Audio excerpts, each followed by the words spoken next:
नमस्कार दोस्तों, आप सभी का एक बार फिर से स्वागत है हमारे चैनल दिल से दुनिया पे।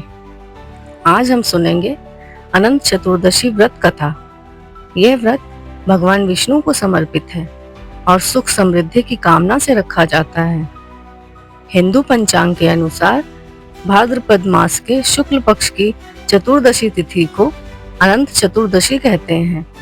तो आइए जानते हैं इसकी पौराणिक कथा। प्राचीन समय की बात है, एक ब्राह्मण रहते थे जिनका नाम था सुमंत। उनकी पत्नी का नाम दीक्षा था। दोनों बहुत ही धार्मिक व ईश्वर भक्त थे। कुछ समय बाद उनके घर एक कन्या का जन्म हुआ। कन्या का नाम सुशीला रखा गया, लेकिन सुशीला के जन्म के कुछ समय पश्चात ही माँ दीक्षा का असमय ही देहांत हो गया। छोटी बच्ची की देखभाल के लिए सुमंत ने दूसरा विवाह कर लिया, जिसका नाम था कर्कशा। उसका स्वभाव बहुत ही कठोर और झगड़ालू था। वह सुशीला को हमेशा सताया करती थी। समय बीतता गया और जब सुशीला विवाह योग्य हुई तो उसका विवाह कौंडिन्य नामक ऋषि से हुआ। ससुराल में भी सुशीला को सुख नहीं था। उसके ससुराल में बहुत गरीबी थी। एक दिन सुशीला और उसके पति ने देखा कि कुछ स्त्रियां भगवान विष्णु की पूजा कर रही थीं और उनके हाथ में एक धागा बंधा हुआ था। सुशीला ने उत्सुक होकर पूछा, बहन, ये कौन सा व्रत है और ये धागा क्यों बांधा जाता है? स्त्रियों ने उत्तर दिया, यह अनंत चतुर्दशी का व्रत है। इस दिन भगवान विष्णु की पूजा करके अनंत सूत्र बांधा जाता है। इससे जीवन की सभी परेशानियां दूर होती हैं और घर में सुख समृद्धि बनी रहती है। इसके बाद सुशीला ने भी व्रत करना शुरू कर दिया और फिर सुशीला के दिन फिरने लगे। उनकी आर्थिक स्थिति में पहले से सुधार होने लगा, लेकिन सुशीला के पति को लगा कि यह सब उसकी मेहनत से हो रहा है।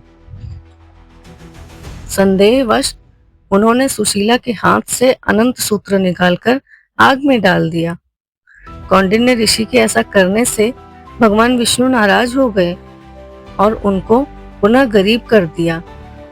फिर एक दिन एक ऋषि ने कौंडिन्य ऋषि को बताया कि उसने कितनी बड़ी गलती कर दी है। कौंडिन्य ऋषि को अपनी गलती का एहसास हुआ और वे तपस्या करने लगे। अंततः भगवान विष्णु ने उन्हें दर्शन दिए। भगवान ने कहा, हे कौंडिन्य, यह व्रत मेरे अनंत रूप को समर्पित है। जो श्रद्धा और विश्वास के साथ इस व्रत को करता है, उसके जीवन के सारे संकट मिट जाते हैं।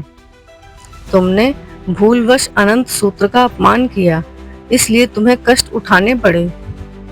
कौंडिन्य ऋषि ने अपनी गलती स्वीकार की और भगवान विष्णु ने उन पर कृपा बरसाई। उनके जीवन में सुख शांति फिर से लौट आई। शास्त्रों में कहा गया है कि जो भी स्त्री या पुरुष इस व्रत को नियम व श्रद्धा पूर्वक करता है और हाथ में अनंत सूत्र बांधता है, उसके जीवन से सभी दुख दर्द समाप्त हो जाते हैं और भगवान विष्णु की कृपा सदैव बनी रहती है। सच्चे मन से किया गया यह व्रत जीवन को मंगलमय और आनंदमय बनाता है। अगर आपको ये कथा अच्छी लगी हो तो भगवान अनंत का नाम अवश्य जपें और अपने परिवार के साथ इस व्रत का लाभ प्राप्त करें। Thank you.